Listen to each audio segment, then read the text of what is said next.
खेमे में आया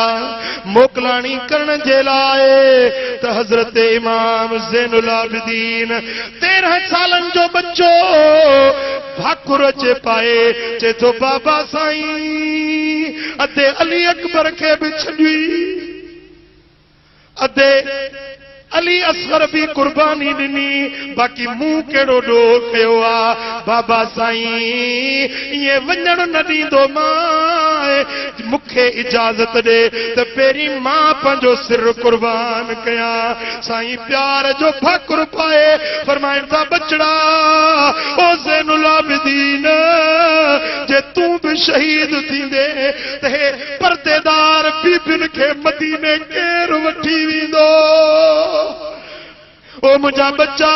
मुझो नस्ल हुसैनी सैयद किए धरती ते हुदा ओ मुझा प्यारा पुटड़ा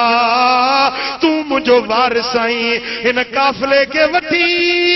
तोखे मदीने पहुंचाइणो आ मुझा बचड़ा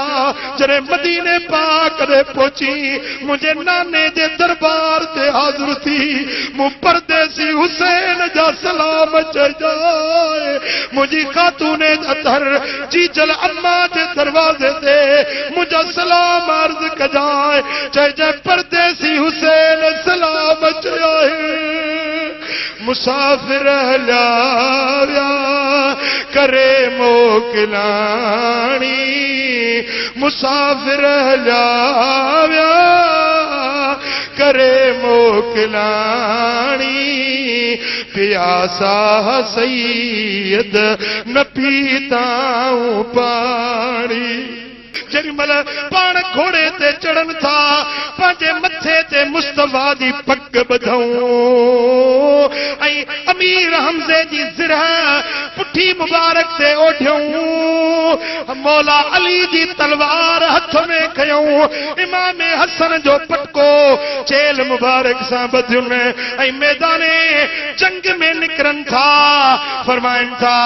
आहे को जो है दर्जे बच्चे जो मुकाबलो करे यजीदी लश्कर जा मंजल पहलवान वारे वारे सा इंदा व्या इमाम हुसैन हिक ही तलवार सा जहन्नम रसीद कंदो व्यो जी इमाम हुसैन टिन ॾींहंनि जो बुखारो उञारो जे पासे वञे पियो त यजीदी लश्कर जूं कंधियूं केराईंदो पियो वञे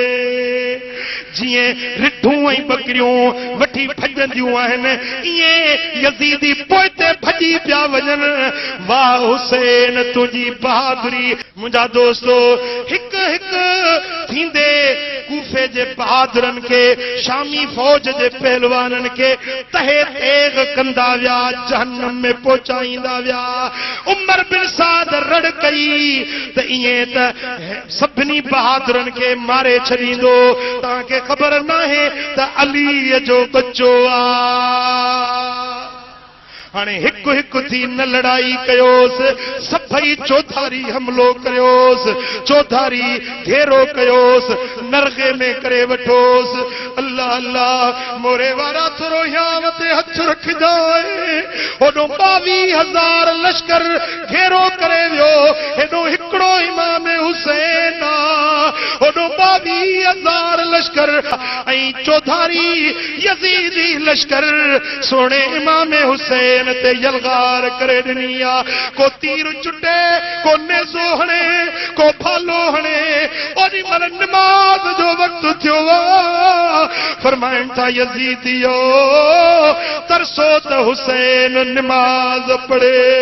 वक़्तु नमाज़ दा पढ़ण न ॾेंदे मैं को शाम शहर दे रहवासी नमाज पढ़ा या महार छिका किडे वञा अल्लाह रासी गैब विचों आवाज आई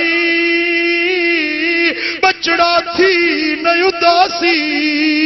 जिदे वेसी चन बचड़ा अगू फिर काबा